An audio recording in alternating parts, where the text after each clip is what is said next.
who is Yoshi and how does he fit into the story? Yoshi fits into the Dolittle story because Yoshi has an ailment, a very unique ailment. And in the height of the doctor's quest to reach out to animals, he found Yoshi. He and his wife found Yoshi. And Yoshi is a polar bear. One would say Yoshi is a polar bear who's cold. I like to say Yoshi is a polar bear seeking warmth.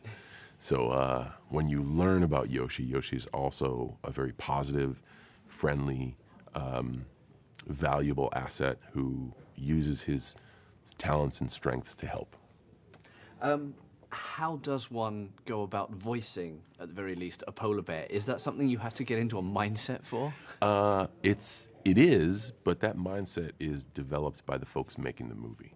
So you trust your director, you trust those in production to give you viable advice of like, hey, this is kind of what we're thinking, this is how we want to shape this, because I may have an image in my head, but if I just go off and do my own thing and it doesn't match the entirety of the live action animation, they might as well throw away my sound clips. It's really it's really an exercise in trusting the process.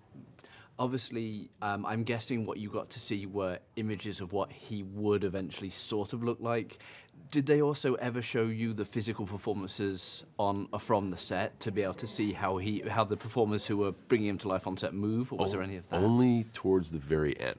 So you continue to give in chunks, like you'll give your first effort and like then you think, oh wow, that was easy, I'm done. And then they're like, no, we're gonna need this a bunch more. Yeah. But you continuously go back and it's almost like forever perfecting. You know, like you as the animation gets more and more locked and the visual effects get more and more locked, they need sometimes a different nuance or a different take, and sometimes you got to do the whole stuff over again.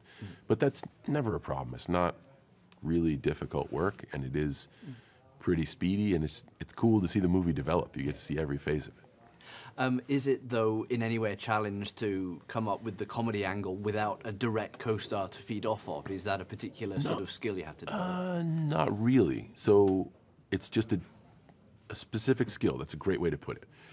It is, I guess, a specific skill set because instead of having more in your environment to bounce off of and use, it literally is just your environment up here. So I guess the skill set is being a little more imaginative than you're used to. What are you hoping people will take away from the movie? That's always a great question. What do I hope people take away? My answer is always the same. I want everyone that goes to see Dolittle to be entertained. And if they get a takeaway from seeing something after being entertained, that's really special. If they can identify with the family aspect of the film, or the perseverance, the ability to not give up, the character arcs that happen, like all those, there's really interesting takeaways in the film that I can watch and I can have. But if you as a ticket buyer, if I tell you what to take away, I'm curating your experience. First and foremost, just go watch Dolittle and be entertained.